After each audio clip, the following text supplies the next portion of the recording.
Gününüz nura boyansın. Çox hörmətli ANSMB televiziyasının izləyiciləri və dinləyiciləri. Sizlərlə ANSMB tribunası verilişinin günün statları rubrikasında görüşürük. İstəyirik ki, bugünkü günün, yəni 10 mart 2025-ci il tarixinin ən mühüm qlobal, beynəlxalq, siyasi hadisələrinə nəzər salaq və onların ən aktualları barədə əldə etdiyimiz informasiyaları sizlərə təqdim eləyək.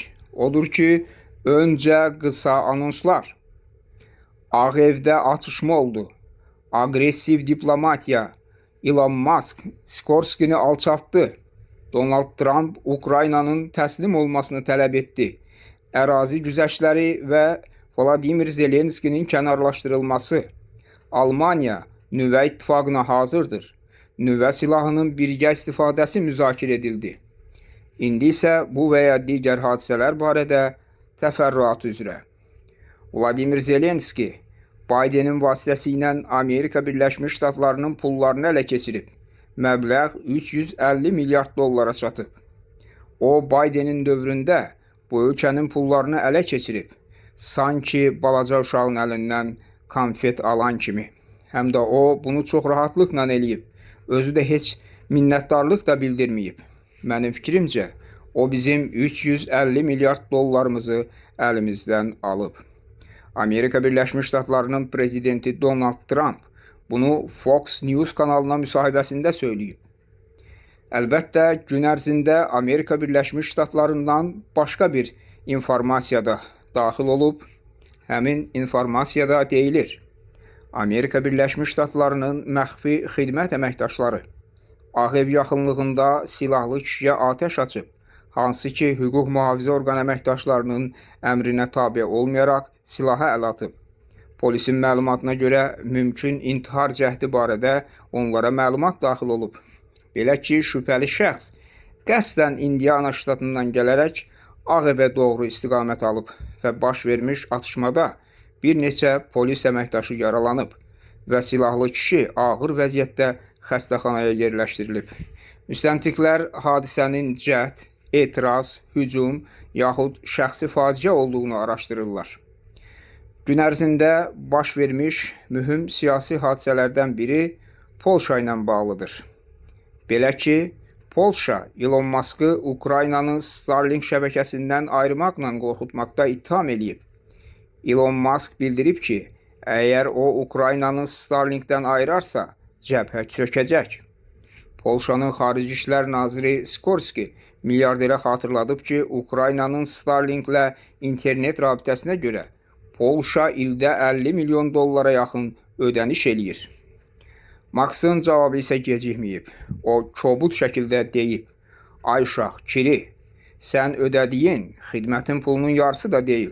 Starlink'in əvəzi yoxdur." Günün mühüm ictimai-siyasi beynəlxalq faktlarından biri Almaniyadan gəlib. Belə ki, Almaniyanın gələcək kansleri Friedrich Merz qitənin müdafiəsindən ötürü nüvə silahını Fransa və Britaniya ilə birgə istifadə etməyin müzakirə olunmasını təklif eləyib. O deyib: "Nüvə silahının birgə istifadəsi bizim haqqında danışmalı olduğumuz məsələdir. Çünki Almaniyanın öz nüvə silahını yaratması qeyri-mümkündür və mümkün də olmayacaq." Hörmətli izləyicilər, əlbəttə buna səbəb odur ki, Almaniya 2-ci Dünya müharibəsindən sonra nüvə silahını yaratmaqdan imtina eləyib. Qeyd eləyək ki, Polşa və Danimarkada Macronun Avropanı Fransanın nüvə çətiri altına alma təşəbbüsünü müdafiə eləyib. Günümüzün başqa bir faktı, başqa bir reallığı Avropa Komissiyasının baş katibi Ursula von der Leyen ilə bağlıdır. Belə ki, Avropa Komissiyasının baş katibi Ursula von der Leyen özünün vəzifədəki 100 gününə dair mətbuat konfransı keçirib və həmin mətbuat konfransında o bildirib ki, müəyyən fikir ayrılıqlarına baxmayaraq Amerika Birləşmiş Ştatları yenə Avropanın əvvəlki kimi müttəfiqi olaraq qalır. O həmçinin qeyd eləyib ki, Ukraynaya Avropa tərəfindən 52 milyard evro məbləğində silah göndərilib. Günün digər bir Mühüm xəbəri informasiyası isə Kanadadan gəlib. Belə ki, Kanadanın yeni baş naziri olacaq.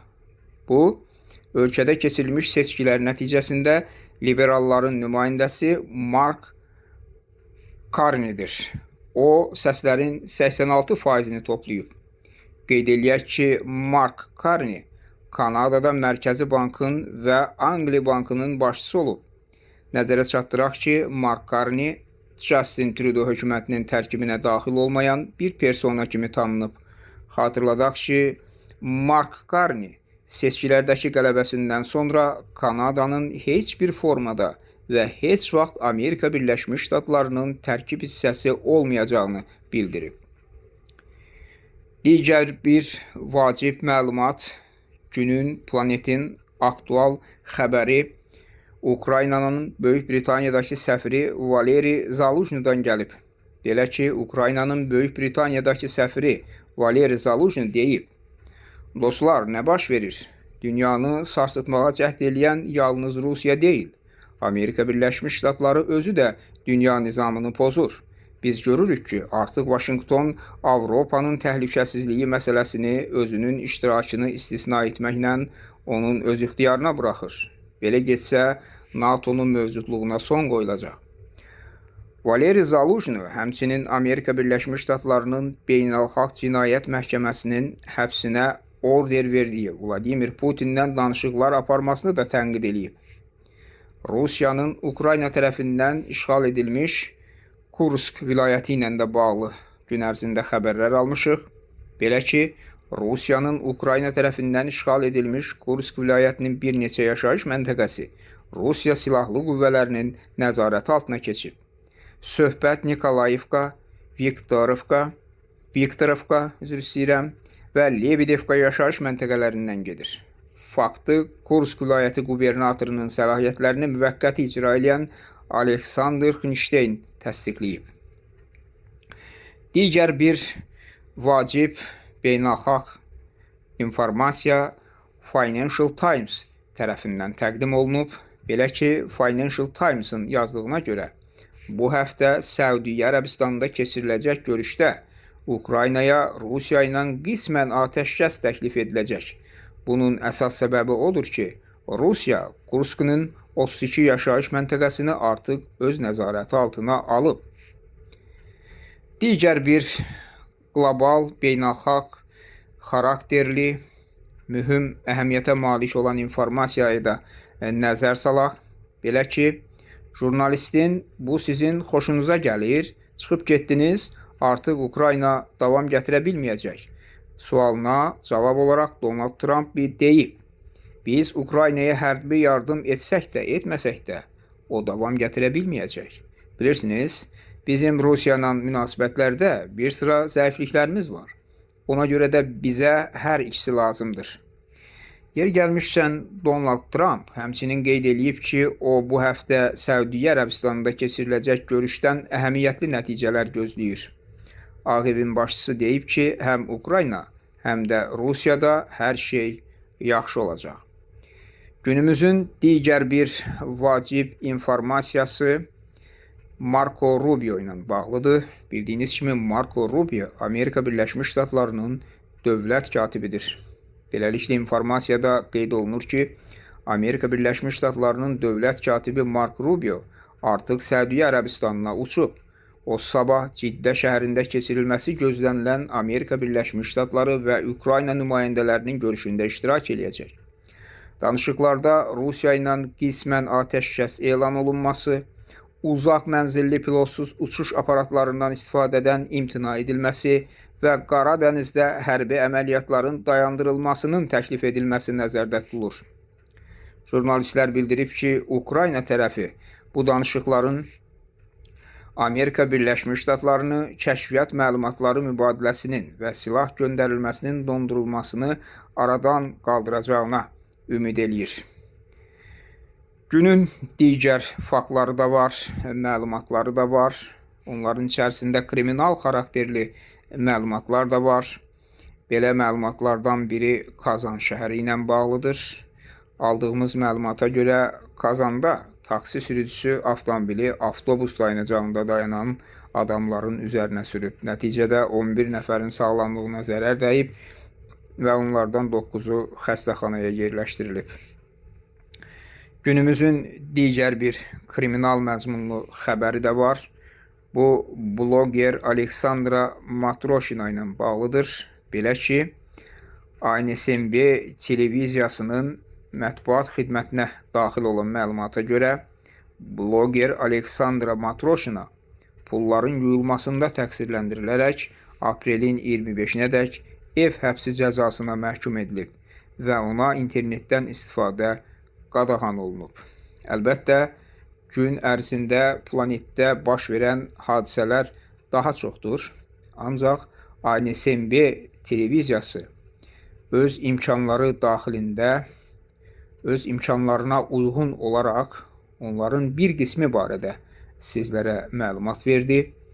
Biz hadisələrin gedişatını izləməkdə davam edirik və dünyanın müxtəlif ölkələrində bizim məlumat bürolarımız var, müxbirlərimiz fəaliyyət göstərir. Onlardan aldığımız informasiyalar əsasında biz sizə məlumatlar təqdim edirik. Odur ki, ANSMB televiziyasını izləyin. Çünki ANSMB televiziyası beynəlxalq həyatın güzgüsüdür. Orada siz ən mühüm ictimai, siyasi, beynəlxalq əhəmiyyətli hadisələrlə tanış ola bilərsiniz. Məlumat üçün bildirək ki, ANSMB televiziyasının rus dilində RIR qanadı da fəaliyyət göstərir və həmin televiziyada rus dilində dünyada baş verən hadisələr barədə maraqlı məlumatlar təqdim olunur. Bir sözlə, ANSMB televiziyasını izləsəniz, daha çox məlumat əldə edə bilərsiniz. Hələlik bu qədər. İnşallah növbəti verilişlərdə görüşərik.